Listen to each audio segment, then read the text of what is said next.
Irregular migration has become the escape mechanism, not only from poverty and lack of opportunity, but a desperate way to preserve life in the face of insecurity and violence, especially for young people.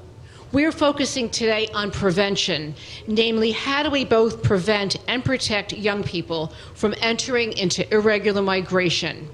In doing so, we recognize that young people have the right to remain in their community with their families. And to make that right a reality, they need options for participation, education, and a livelihood, all in an environment in which they feel safe and welcome. Over the past few years, we have seen a huge increase in the number of people who are forced to leave their countries and who are moving across borders in all regions of the world. This increase is more than 50%, as you know. But it's quite staggering that every minute at least 20 people feel forced, compelled to leave their homes, their countries, their communities in search of security and safety.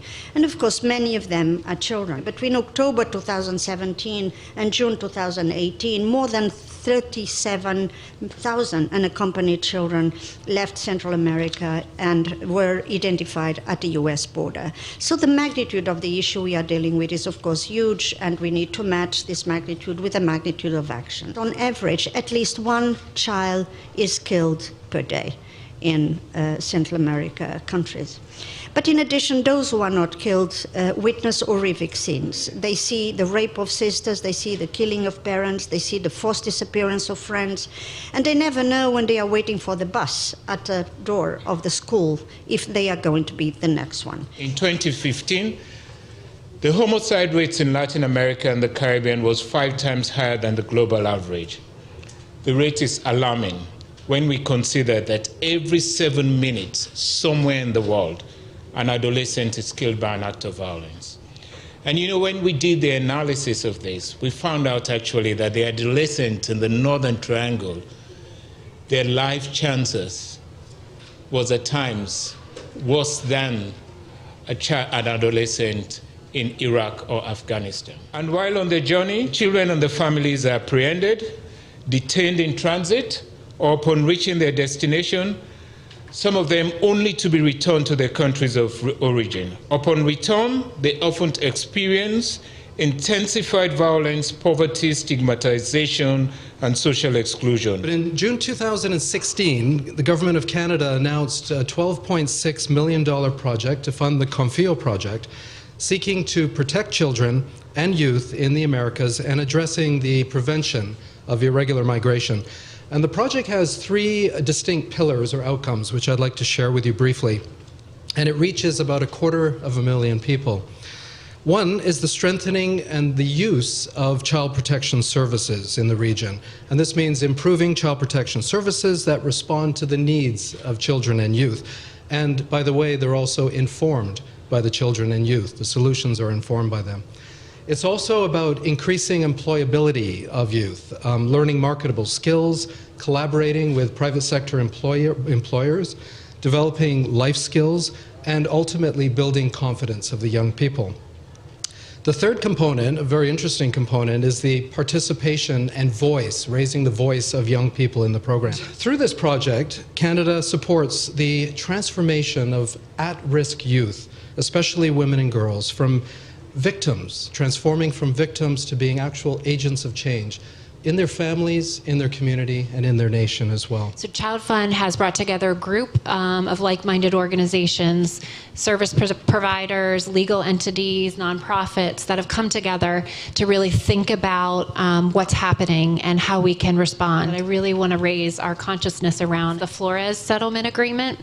So this is a federal court case that was decided in 1997 that outlined protections for children in immigration detention facilities. Part of that protection was around the number of days that children could be held in detention facilities. It was also about offering these child-safe provisions for children. The administration has noted that they intend to overrule this, which would essentially lead to indefinite detention in immigration facilities. So this is extremely concerning. There's only one childhood.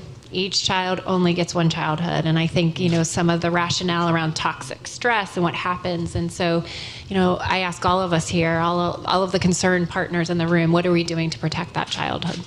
The important issue for Confio is to understand that one of the only ways to improve the well-being of children, adolescents, and youth who are at risk of irregular migration is to consider the age, gender, and diversity approach and addressing inequalities through dialogue and the promotion of a culture of peace and nonviolence. Que tenemos alrededor de 358,000 jóvenes que no estudian ni trabajan. Hemos tenido 21,000 embarazos en adolescentes, 4,500 denuncias por violación, estupro, acoso y todo tipo de agresión sexual. La migración irregular se ha convertido entonces en este mecanismo de escape, no solo de la pobreza, sino de la falta de oportunidades. Nuestros países del Triángulo Norte tienen un bono demográfico muy importante. Todavía hay un segmento de población joven que es una fuerza productiva que nuestros países no están aprovechando y que al ser expulsados de nuestros países, esa fuerza laboral viene a otros países a dinamizar nuestras economías.